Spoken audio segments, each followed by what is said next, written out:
Dan, you said that the pitch was pretty benign. Do you think bowlers could have maybe varied things up, cutters, yorkers, bounces, just avoid that same consistent hard length that they kind of hit? I think, you look at someone like Mitch Stark, he does that naturally in his ability to change his length and potentially swing the ball both ways.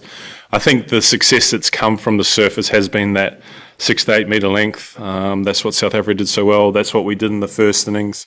So there's sometimes an appetite for that, but there's also a concern around the score running away from us. And sometimes when you go to that short ball stuff, it's hard to control the scoreboard, and that was probably our fear today, that if we could hang in those areas long enough, something would happen, like it has in the rest of the Test match, but it wasn't to be.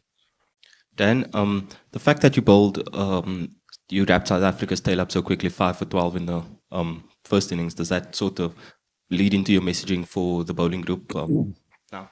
I think there'll be no desire to get ahead of ourselves. I think it's one wicket. That's the starting point, and because these two are in such control, if we can get a new batsman to the crease, then that's the start of it. So I don't think there'll be any thinking around how to get 8 dismissals. It'll be simply about getting one and seeing what can happen from there. The compound fracture's a pretty sickening sort of side, I guess. Was it? Was it were you in the dressing room when Steve came back in, and was he in a lot of pain, and was it a nasty sort of? He never made it to the dressing room. I think the doc and physio got him and took him into there's a separate room there. So they had to deal with that. So we weren't really up to speed in terms of how gruesome the injury was. We just heard that obviously there was a fear of the compound fracture or dislocation, something of that nature. There weren't too many people running to the physio room to go and have a look. So I think we'll just wait and see what comes back after he gets back from hospital, and then everyone will be able to update from there. Dan, did the guys say anything about the ball change just before stumps there as they were coming off? It looked like they were trying to get changed for a few overs. It just out of shape. So simple as that. I think they said it was the new ball was slightly harder, but probably pretty consistent with the one that they'd used up until that point. So there wasn't, there was no drama in it at all.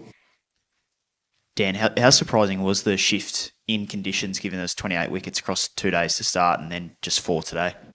I think that's the nature of a Lord's surface, as it gets multiple rollers on it through the change of innings, the sun out, all those little things. I think anyone who's followed cricket at Lords or even county cricket all around England, that the overhead conditions can play such a huge part. So that obviously happened today, but I don't think the group's sitting there wishing for overhead conditions. I think there's an appreciation of how well those two batted and what we can do to try and break that partnership tomorrow. So it was obviously flat out there, but we got the benefits of the flatness as well when we batted, and that was we were able to navigate a score. So same for both sides. A lot of Test cricketers in fast forward in a lot of ways in terms of the way the game's played now, and the fact that day 3, day 4 results are relatively common. To be put in this situation it's still not easy. I think anytime you're chasing the highest score in the 4th innings and 280 puts a lot of pressure on a team, but the composure that those two showed throughout it, I think could be a credit to that, but it's probably a credit to them in the situation and understanding what's required.